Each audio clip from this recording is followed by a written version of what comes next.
We've had many pilots come up and say, oh, I know how to fly an airplane, or I fly a jet, or so forth. I can fly these model airplanes, it'll be easy. And as you know, it's not as easy as it looks, right? It's very different. Right. And, you know, probably the only benefit I have of an aviation background is knowing a little bit more about aerodynamics and Sure. being able to understand why an airplane does what it does, or even why I crashed it. Understand the principles of flight, yeah, exactly. right, as opposed understand to the principles of controls. flight, Okay, exactly. very good. Well, I know you brought an aircraft with you. I did. So let's get it out here and take a look at your aircraft. Okay. All right, great.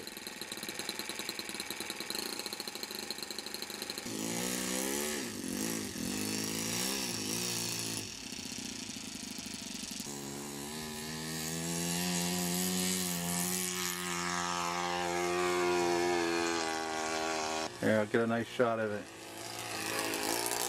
Beautiful.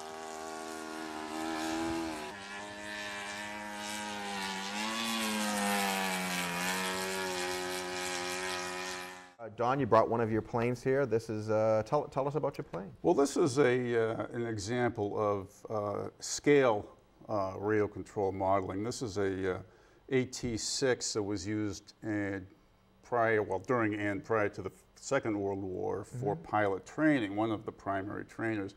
It's done up in the Navy configuration, also known as an SNJ. Its controls are the same as Alex's plane. I noticed it looks very much different than Alex's plane was what we call in the radio control model a trainer, but this is considered a trainer in the full-scale world, but we wouldn't consider this a good candidate for someone to learn exactly. to fly. Now, why is that? This is not a candidate for learning. Well, it's not designed to be gentle. It has to be flown at certain speeds and not too slow. It's not very forgiving, and it's a little more complex in the fact that it does have flaps, and it also has retractable landing gear. And flaps are an additional control surface on This the is bottom of the plane, right? this model has what's called split flaps, which are underneath the airplane, and the reason they're called that is because they split from the wings. Other aircraft, full size, have slotted flaps, or also different type called Fowler flaps. Why they designed it this way, I have no idea, but they are very effective in slowing the aircraft down to make your landing speed slower. So the flaps are mainly used for landing. That's correct. That's exactly what they're used for. It has a conventional two-stroke, 60-size model airplane engine, methanol-powered engine in it, and it took me several years to build this. Oh, really? Okay. But so this was from a kit, right? This was from a kit, but I was interrupted by other projects as So well. you took your time. It's not that it was a very complex project that would take several years for the average person. If you're dedicated yourself to this, it'd probably take you 40 hours, maybe 60 hours. The wing is fully sheeted with balsa below and above the wing. The entire fuselage is also sheeted in balsa. And that sheeting an aircraft and having to conform the sheets of balsa wood to the frame is very, very time consuming. Because you have a curved fuselage and the sheets of balsa are flat, right? And you also have more detail. You have, for example, the air scoops and oil coolers in a scale plane. You also detail the cockpit with instrument panels, and this canopy was painted by myself, and instrument panel figureheads of pilots and so forth. So it depends on how much detail do you really want to put into it. And scale is it's a very time-consuming aspect of the hobby, but it's also very rewarding. Right. No, I can see it's a beautiful aircraft. Thank you. And you know, saying scale, what we mean in the modeling community here is that it's a scaled-down replica of a real aircraft. So I know there is a T6 flying that's the 6 of diamonds because I've seen it at air shows. Right. So this is a. It is an actual replica. It's 1/7 1/7 scale. Okay, so I was going to say this is 1/7 the size of the actual aircraft. That's correct.